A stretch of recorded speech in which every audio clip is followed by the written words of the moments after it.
Imagine this. You walk into your bank, it's a Tuesday. You've worked for 30 years. Maybe you're a doctor, a teacher, or maybe you spent decades waiting tables in Detroit or Dubai just to send money back home to retire. But here's the truth beneath the surface. When a bank pays you interest, that money should come from productive investment. If a bank lends you $100 and you start a lemonade stand, you repay $105 from lemonade sales. Interest comes from real economic activity. Lebanese banks weren't funding lemonade stands or factories or startups. They were funneling money to the Lebanese state.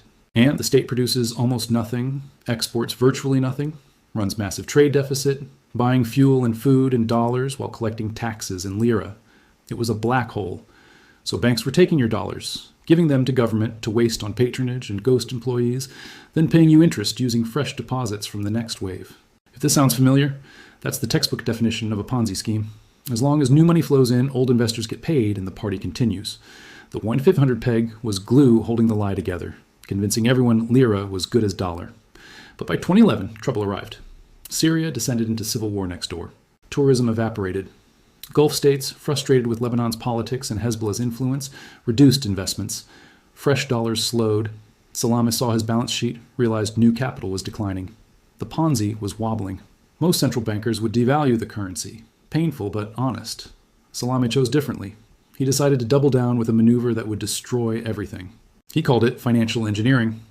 That boring phrase concealed what was essentially financial suicide. The year is 2016. Syrian war raging, tourists gone, Gulf money stopped, dollars leaving faster than arriving. This is when you admit reality, devalue currency, cut spending. Salameh decided to levitate the Titanic instead. When a banker uses vague terms like engineering or structuring, hold onto your money, it means they're doing something extraordinarily risky. Here's how the robbery worked. Central bank was bleeding foreign reserves. Dollars needed to defend the 1,500 peg. They needed massive USD injection. Commercial banks had dollars but were sitting on them. So Salameh made an offer banks couldn't refuse, returns that were mathematically impossible. The scheme? First, central bank lent commercial banks enormous lira at low rates, around 2%.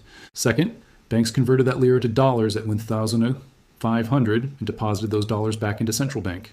Third, central bank paid banks massive interest on those deposits, sometimes 40% instant profit. If you're confused, that's intentional. This was circular money flow designed to create phantom profits. Imagine I lend you $10. You buy a lemonade from me, I record a sale, you record an asset. We both look richer on paper, but no new value entered. We just passed $10 in a circle. Banks recorded massive profits, posted record earnings 2016 and 2017. CEOs took huge bonuses, shareholders got fat dividends. Meanwhile, central bank accumulated massive future obligations, promising to repay banks in dollars they didn't have with interest they couldn't earn. To keep this running, banks needed continuous fresh dollars. They aggressively targeted depositors, cold calling Lebanese expats worldwide. The pitch was irresistible. Transfer your savings to Beirut. We'll pay 12%, 15% for 3 years.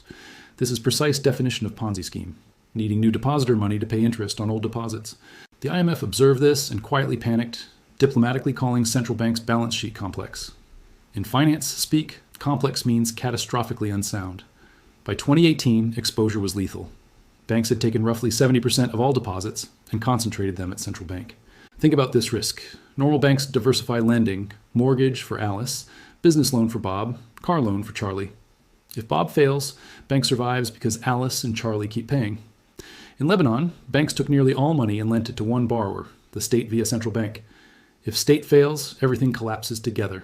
Banks, depositors, currency, everything hits zero simultaneously. The system was towering Jenga structures, swaying dangerously, needing only one small push. That push didn't come from war.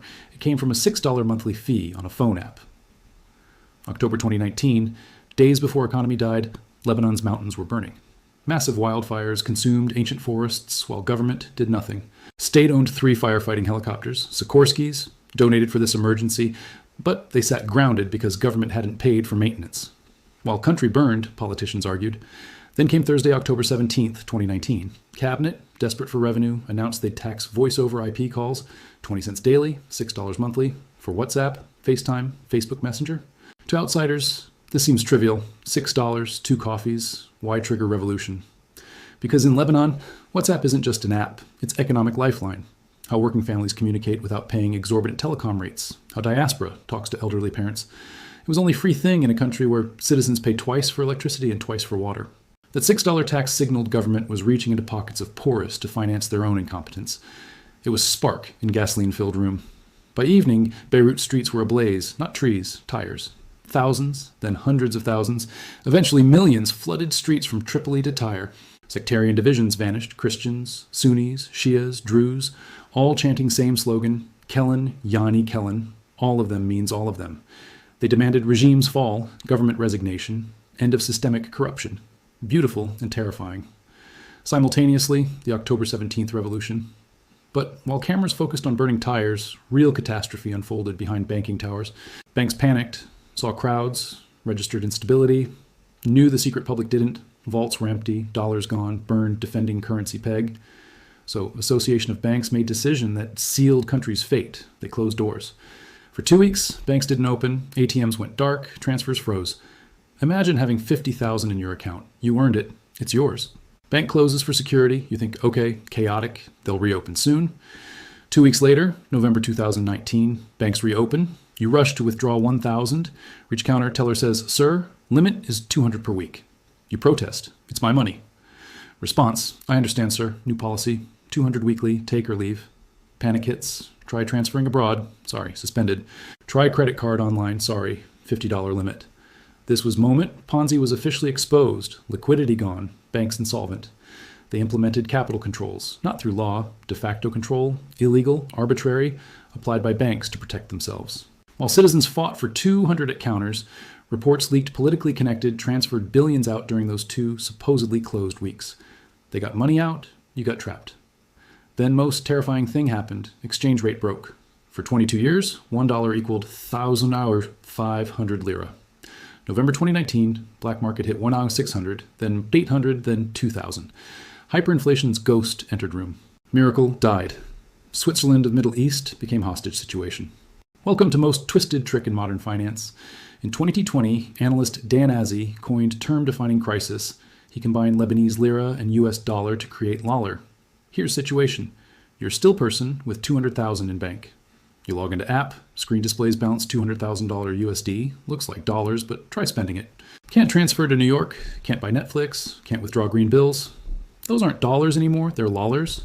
Monopoly money, digital points banks refuse to honor. Suddenly, Lebanon had 2 currencies with identical names. Fresh dollars, actual US banknotes brought in after October 2019, that's fresh, real. Lollars, your life savings, retirement money deposited before October 2019, imprisoned in banking system. How do you access your money? Central bank introduced mechanism that was pure evil genius. They let you withdraw dollars, but only converted to lira at fictitious exchange rate. Do math. Real black market rate hits 10,000 lira per dollar, but bank says we'll let you withdraw, but calculate at 3,900 lira per dollar. You request 1,000, bank gives 3.9 million lira, you take to black market, money changer hands you $390. See what happened? You withdrew 1,000 from account but walked home with 390 in real value. Other 610 vanished, vaporized. This is what economists call haircut. When countries like Cyprus or Greece go bankrupt, government passes law, says sorry, taking 10% of deposits to save system, painful but transparent and legal. In Lebanon, no law, no vote, shadow haircut, daily slow motion robbery. Every time depositors needed money for food or rent, forced to withdraw Lollars at devastating loss. Early crisis, haircut was 30%, then 50, then 70. By 2023, 85 to 90%. Imagine working 40 years to save, then told you can only access if you agree to burn 90%. Here's darkest part. While depositors wept, banks celebrated. Why? Your deposit is their liability, their debt to you. Forcing you to withdraw 1,000 as 100 worth of worthless lira, they erased debts for pennies on dollar, literally liquidating insolvency by consuming middle-class savings.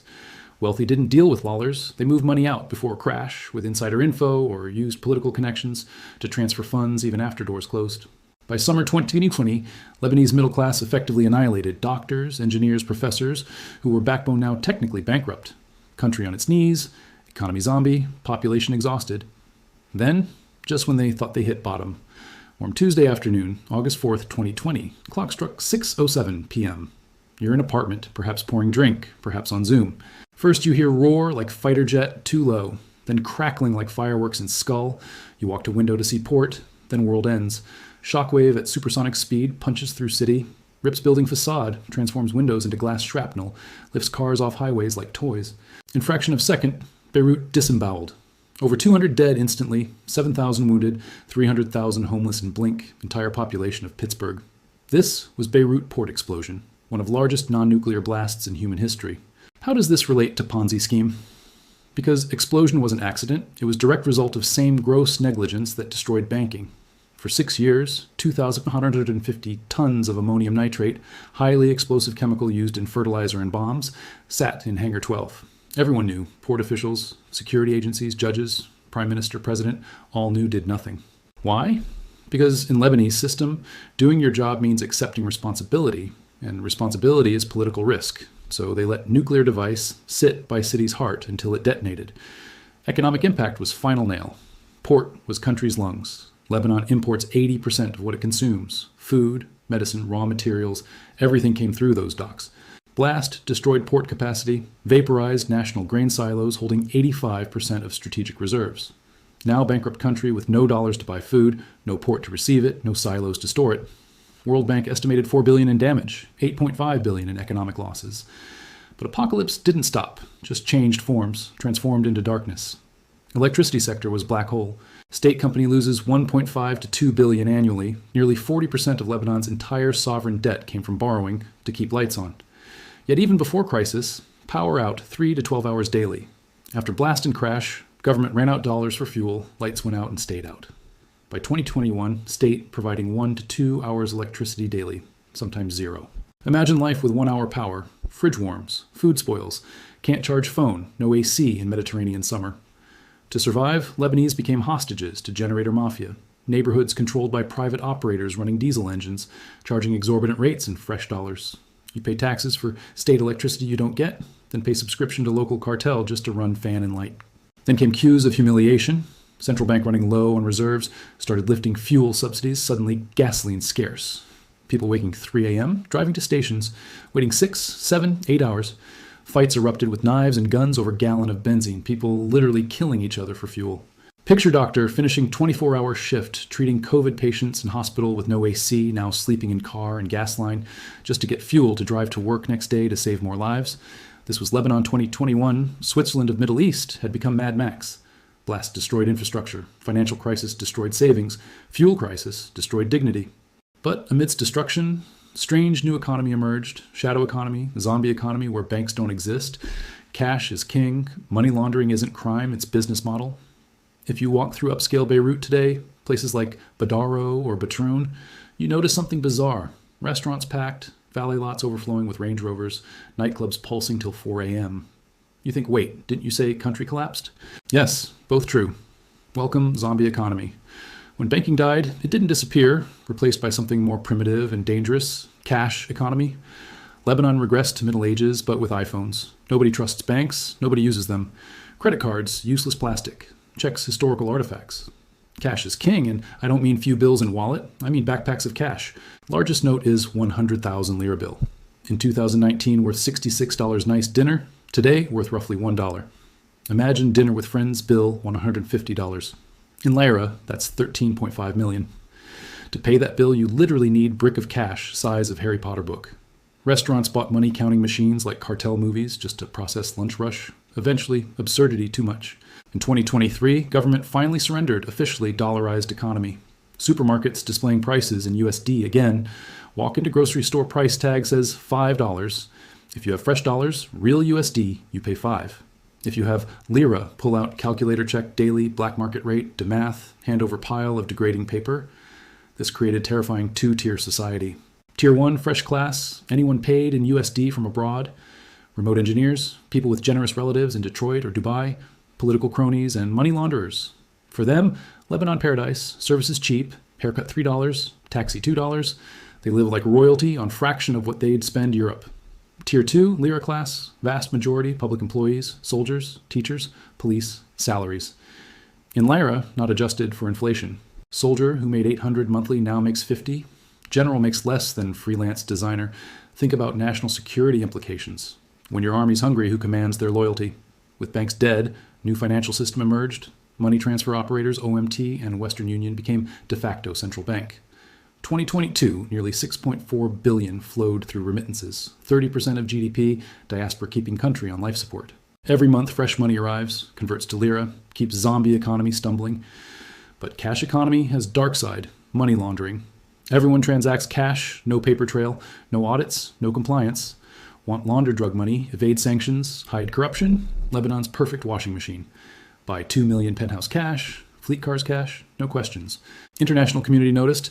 Financial Action Task Force threatened gray list. But Lebanese elite didn't care because shadow economy benefits them operates outside Western scrutiny. Yet midst dystopia, Lebanese did what they always do, adapted. Remember electricity crisis? Look at satellite image Beirut today, rooftops glittering with solar panels. Since government couldn't provide power, people built own grid, massive boom households, businesses installed thousands megawatts solar. Lebanon by accident became renewable energy leader. Not because they care about polar bears, because they needed run fridges, perfect metaphor, state apps and infrastructure broken, so people built, workaround moved on. But don't let solar panels packed nightclubs fool you. This isn't recovery, this is hallucination. Country can't run on cash, remittances, diesel generators forever, education collapsing, healthcare, bleeding doctors, fleeing abroad, infrastructure rotting, zombie economy, just Lebanon's corpse animated by foreign dollars walking toward cliff. At bottom lies endgame, because eventually IMF comes knocking. So where does this end? Usually crisis stories. This is where IMF swoops in, slam briefcase, cash on table, force, government fire, corrupt. Officials pass strict laws slowly, country rebuilds. Almost happened. April 2022. Lebanese government and IMF signed staff-level agreement. IMF promised $3 billion aid unlocking billions more from donors. But catch. IMF isn't naive. They said, we'll give money if you do 3 things. First audit, central bank, find where money went. Second pass, capital control law, stop wealthy smuggling money out. Third, restructure banks, admit bankruptcy, wipe out shareholders. Lebanese politicians looked at 3 billion, said no thanks. Why? Those 3 things would expose them. Audit reveals who stole money. Restructuring banks eliminates their investments since many politicians own stakes. So they chose shadow plan. Most cynical, brutal economic strategy imaginable. Plan is simple, do nothing, just let time pass, let inflation run wild, let lira crash. Why? Inflation acts like giant eraser that 100 billion debt government owed. If you let currency lose 98% value, debt effectively disappears, liquidating state losses by incinerating people's savings, lollarifying liabilities. Perfect crime. No fingerprints. Nobody signed document saying we're taking your money market, did it? And what about key figures?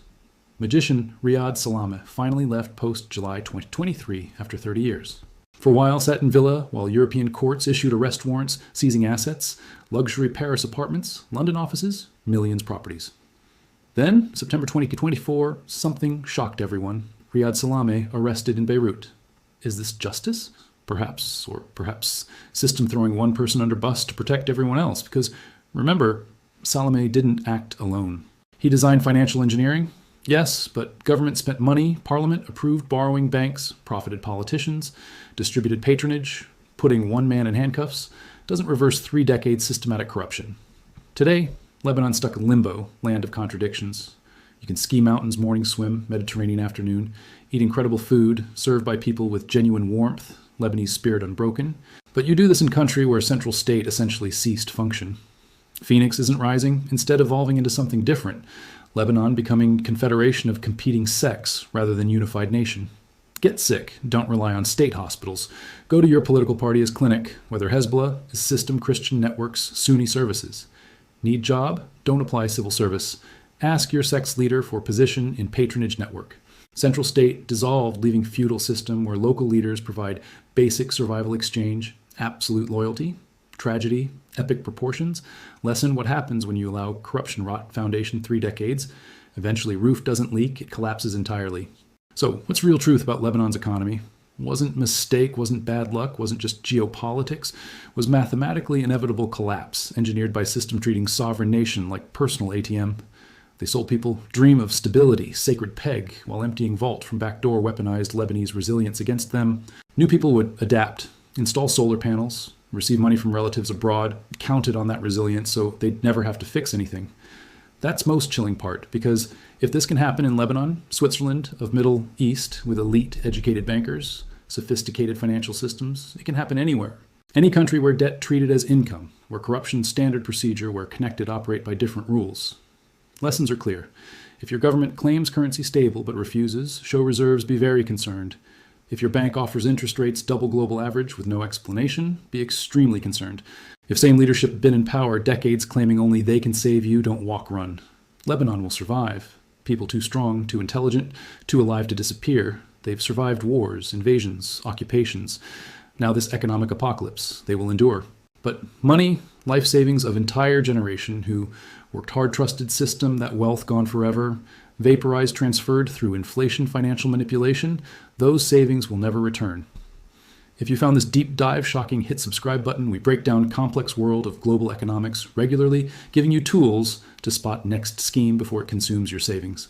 I want to hear from you in comments. After hearing this story, do you think Riad Salameh was mastermind, deserves accountability, or scapegoat protecting real power structure? Let me know below. Thanks for watching. Stay safe, stay skeptical, watch your wallet. See you in next one.